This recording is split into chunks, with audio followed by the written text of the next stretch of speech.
Hot dog, there's great controversy. I don't know if you know about this, but my man's PewDiePie is PewDiePie! right, exactly right.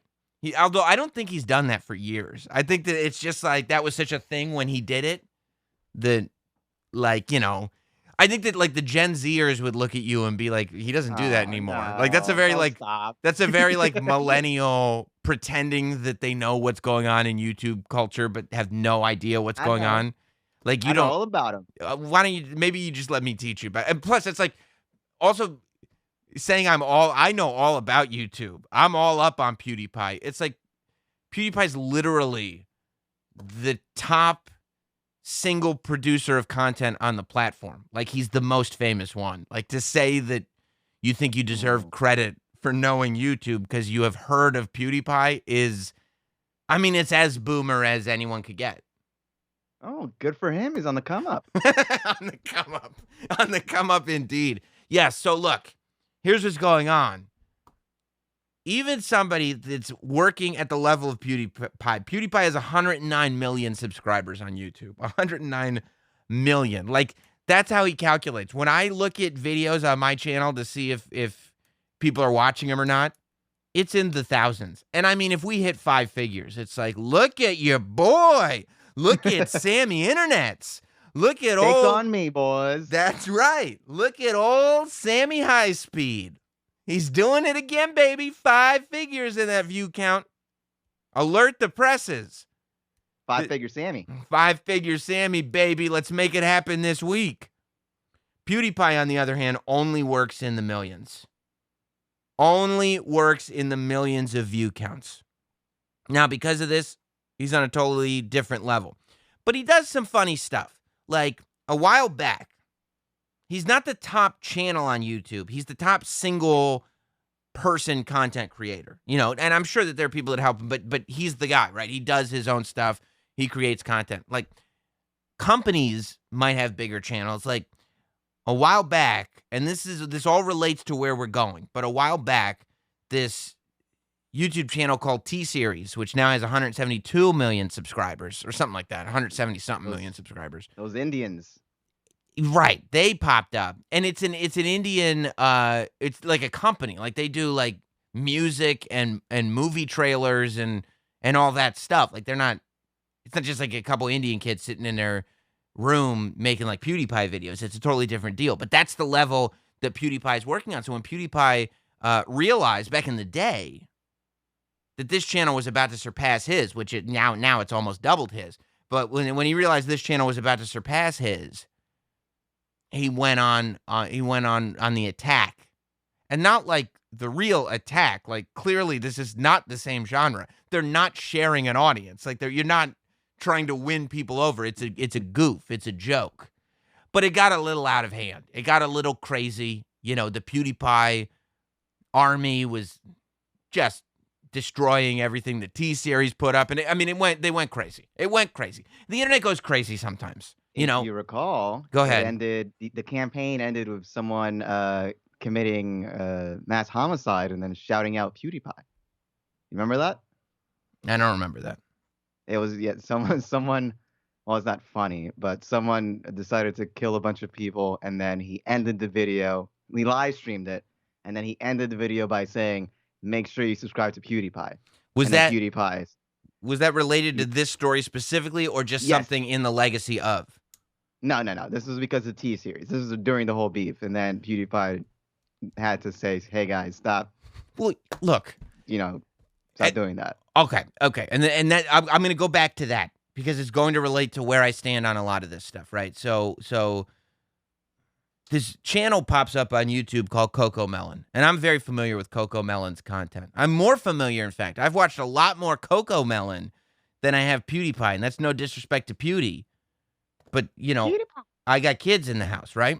So CoCoMelon is this YouTube channel that, it's like they put out very kind of basic CGI animation to very well-known nursery rhymes. But they'll put it on for some videos are half an hour long, some videos are like 5 hours long. Like it's the type of stuff you could just put on YouTube sit it in front of a kid's face and go like, well, I'm not a bad parent because CoCoMelon is fine. It's nursery rhymes. And it just loops and loops and loops. Like, it's one of those things that you really have to figure out. I wonder if there's some kind of messaging going on underneath the audio, where they sneak in, like when you play it backwards and it's sending you messages like that. There's just something, Kill them all. right? Kill them all. Something weird and hypnotic about the whole thing that I don't like. I like to pay attention to what the kids are looking at because they're not just sitting there looking at it. Like, you realize your kids are listening to everything you say when they start repeating you. And at that same age, you're like, I better put them in front of this YouTube screen for hours on end. You're like, you better be paying attention to what they're watching on YouTube because it's literally what is filling their brain, right? Like, when kids are born, this is science. I'm going to inform you of some science. When kids are born, they have empty brains. Hot dog, Okay. what is easier to put? Picture a glass, a drinking glass, right? What and I want to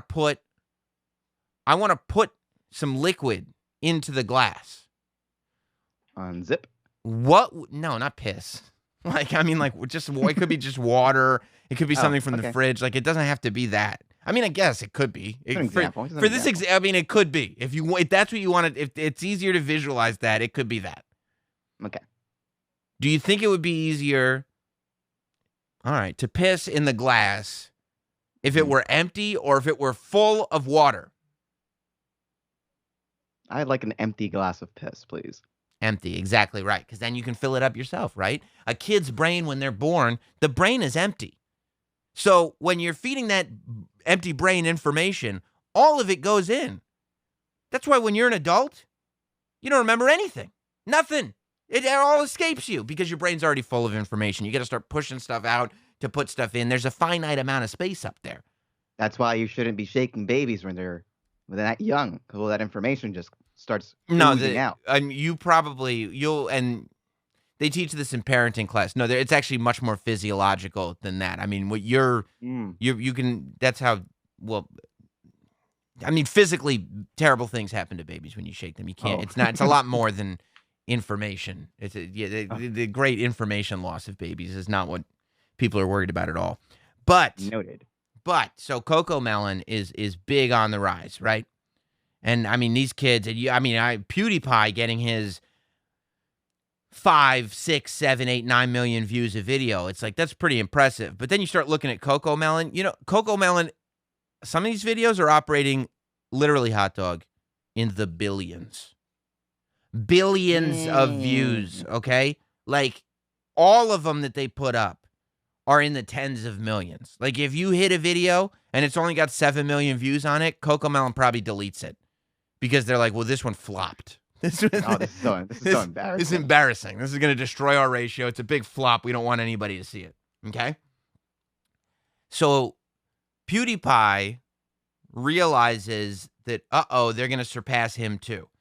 As of this program, CoCoMelon has 106 million subscribers. And as I said, PewDiePie has 109 million subscribers. So, and CoCoMelon is growing like... I mean, there's babies born every day. Yeah. So. And I mean, more and more parents that are just like, here, man, just watch YouTube for a while. You're driving me crazy. I'm going to put on this CoCoMelon. Because the instinct of you as a parent is to go, well, I guess I'll just put them in front of this YouTube until they get sick of it. Because, like, a kid in his toy, the kid gets sick of a toy after 30 seconds. They got to move on to something else and move on to something else. Okay, let's get all the Play-Doh out. Okay, that was a minute and 45 seconds. All right, let's get out this puzzle. 15 seconds on the puzzle. Okay, look at all these cars. Look at all these Hot Wheels. Okay, that's 2 minutes gone. And you look at the clock thinking the day's over, and it's been 18 minutes. And you're like, how am I going to exist? How is this going to... I got an idea for this, Sam. And Go ahead. Let me know if you're here with me. What about virtual reality sets for babies? But, I mean, screens are already amazing enough. Why would you need a virtual reality set? That way they think they're somewhere else. So maybe there's so much more entertainment in there. You wouldn't need to get them constant toys. So you just plug them into the Matrix when they're born. Yes. And then you don't have to deal with them anymore. Right.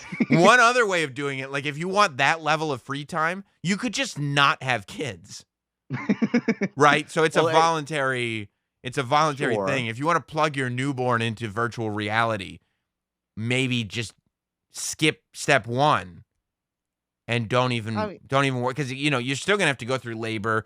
You're still gonna have to have medical costs. You're still gonna have to bring the baby home. There are still gonna be expenses incurred. So if you don't yeah, want but to have the company of this child at all, you could just not have it.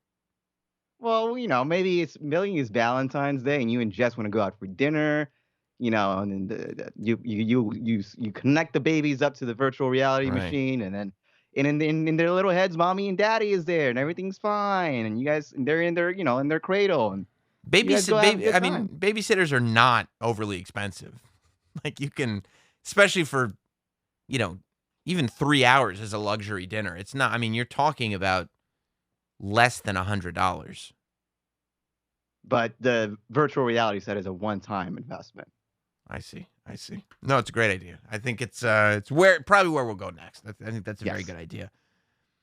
But PewDiePie, he started to get. Well, I want to be sarcastic about it, but you can't even be sarcastic about it because everybody's so scared of, like, I don't know. But he started goofing around and, like, going to war with CoCoMelon and going like, you'll never surpass me.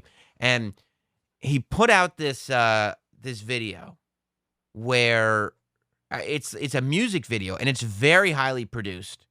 He clearly invested money into it, like, and it was really well done.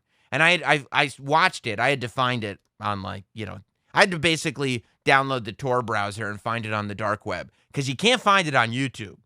Oh, no, no, Oh. no, no, no. You cannot find it on YouTube. But I found it. I went on the dark web and I found it.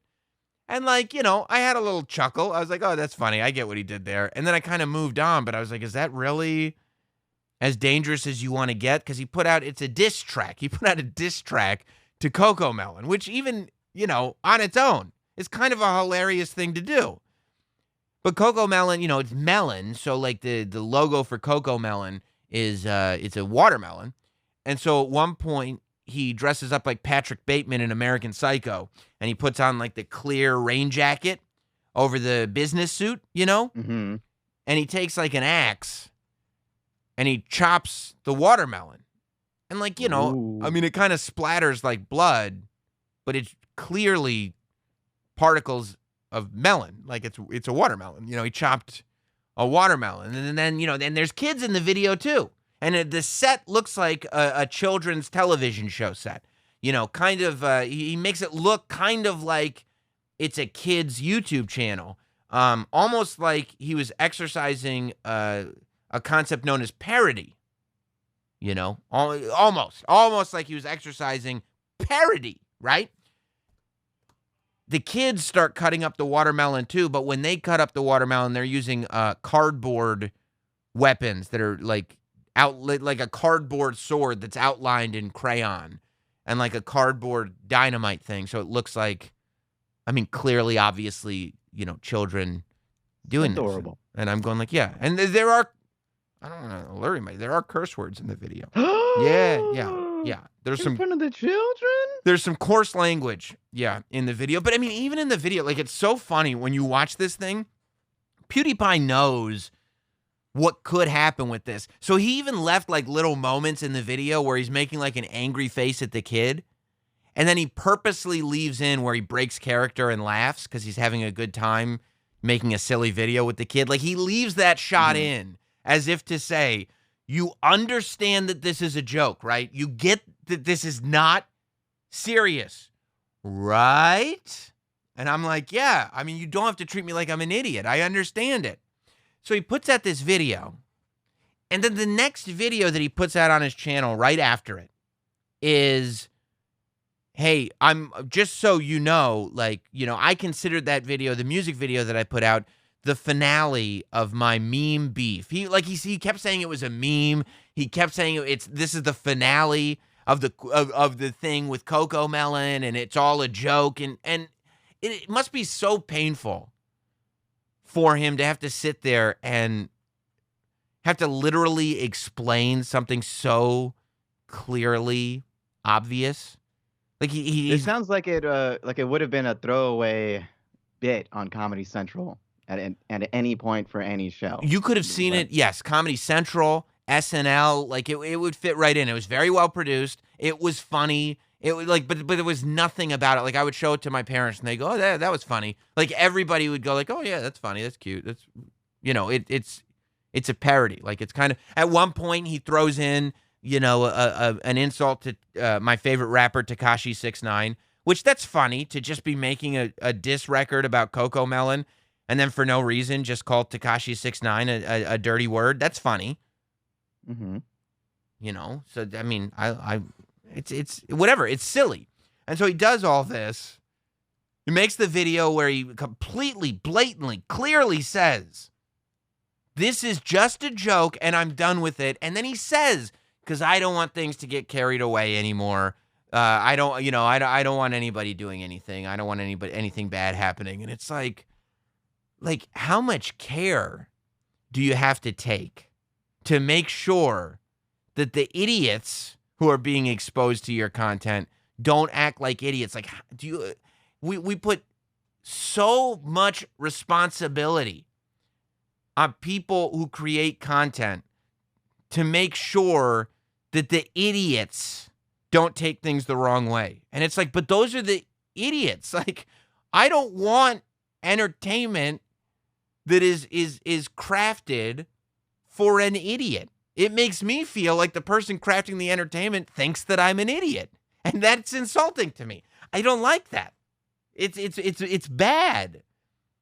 But then the moment the idiot acts like an idiot, we, instead of going like, "Man, can you believe how stupid some people are?" We go, "Oh, well, clearly, I mean, if this terrible CoCoMelon parody didn't exist, this other terrible thing wouldn't have happened." And you're like, "No, the terrible thing still would have happened because some We people need to are idiots." we need to have a conversation and learn about the duality of things when people say things online and it's just not fair for people that might misconstrue it. I don't know. Yeah. I feel like that's how they would talk. Yeah. So the video gets banned. The video disappears from YouTube. And people start tweeting, YouTube go like, "Why would you take that video down?" And YouTube said, for harassment and cyberbullying and for child safety. They said there were images and themes in there that appear to be for kids, but contain inappropriate themes. And that while diss tracks are fine, there's literally, like, when you look at YouTube's, like, what's okay, what's not okay, the term diss track is literally used and said you can do a diss track on YouTube. It's no problem. But they said that Pewdie crossed the line on this one. It crossed the line. Crossed the line. And we can't have this up. And it's like, people were like, "Well, could you age restrict it? Could you?" And they're like, no. This is too damaging. And I mean, I won't even get into it. Like, there's so many videos of people making references to all the stuff on YouTube that is so much more potentially damaging than PewDiePie making a diss track about CoCoMelon. Like, do you even have to explain that this is a joke based in absurdity? The absurdity is already established when you announce it's PewDiePie versus CoCoMelon. All you have to do is take one step and figure out, well, who's PewDiePie and who's CoCoMelon. Well, it's absurd that beef would exist. Ding, ding, you figured it out. You went, Maybe. and you figured out the whole thing instead of going like, wow, people will take that seriously and they'll take samurai swords to watermelons everywhere. It'll be terrible. YouTube saw all of that PewDiePie absurdity and said, "We will raise you." Yeah, they were like, "Okay, you want to go meta. You want to go super meta. Wait till you see what we got up our sleeves." But I mean, I think it speaks to this larger thing. Like, I think we should be going after people, users. Like, YouTube should not be concentrating on content creators unless, like, clearly, like, when you're watching a video, right?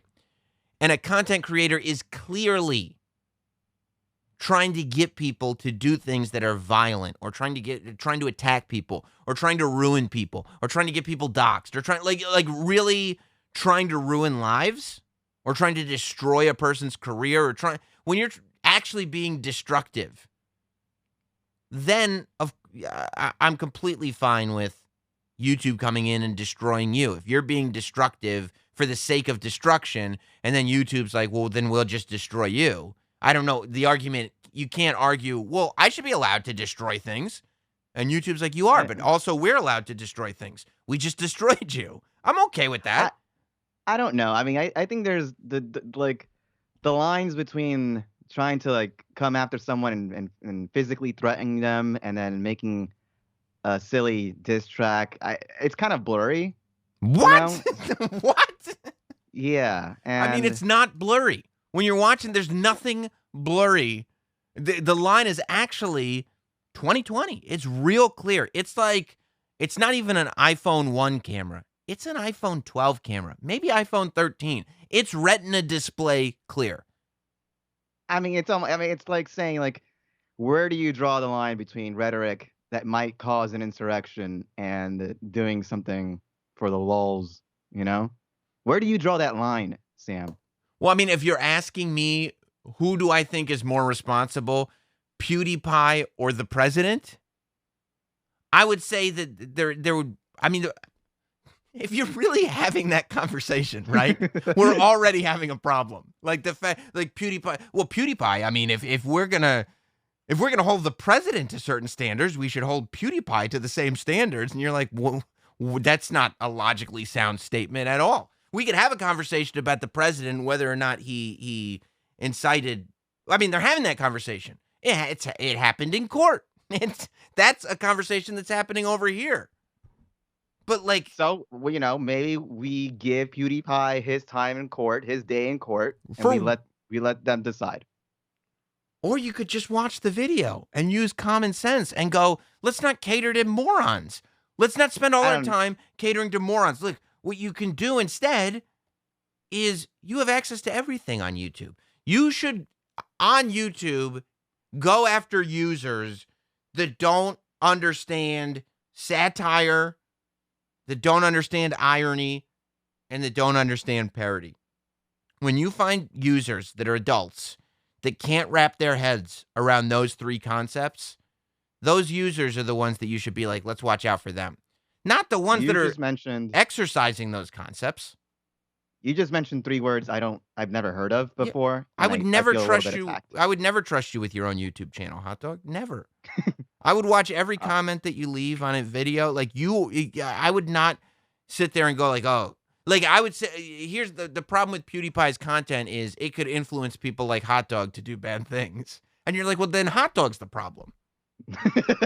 You know, like let's make sure that Hot Dog doesn't have his eyes on that. Like when you're talking about this, right? Like one of the things that, well, you know, we got to make sure kids can't see that. And I don't mind age restricting things on YouTube at all. But also, I feel like the conversation, like, and it's not to YouTube's benefit. YouTube does not want to have the conversation of, hey, parents, do not just sit your kids in front of YouTube for hours and ignore them. Don't do that. Because when YouTube tells people not to do that, and they don't, that's less money for YouTube. As far as YouTube's concerned, they're like, you should definitely do that. You should sit your kid in front of YouTube for hours on end and ignore him. But the reality is that you can be a human being and you can have some awareness. I'm not saying watch every minute, but like at least have an ear to it. If you could turn your back to it, but at least put it on a TV screen. Don't put it on a phone in front of the kid. Or if you put it on a phone in front of the kid, don't put earbuds in the kid's ears. Like have some kind of awareness of what your kid is clicking on, or click on it for him. I guess my virtual reality idea doesn't sound too crazy now, does it? No, it sounds terrible because you would be ignoring your kid then. You wouldn't be aware of what they're watching because it'd be going on inside the helmet. It's the opposite of what I'm saying, actually. Living in their own little world. Who can ask for anything more? Me! I can't ask for a lot more. There's no reason for them to live in their own little world. They should be learning how to live in the big world that exists. You Uh, know, it's we shouldn't be conditioning people to like, oh yeah, here's what you want to do. From the time you're an infant, create a bubble that you'll live inside the bubble.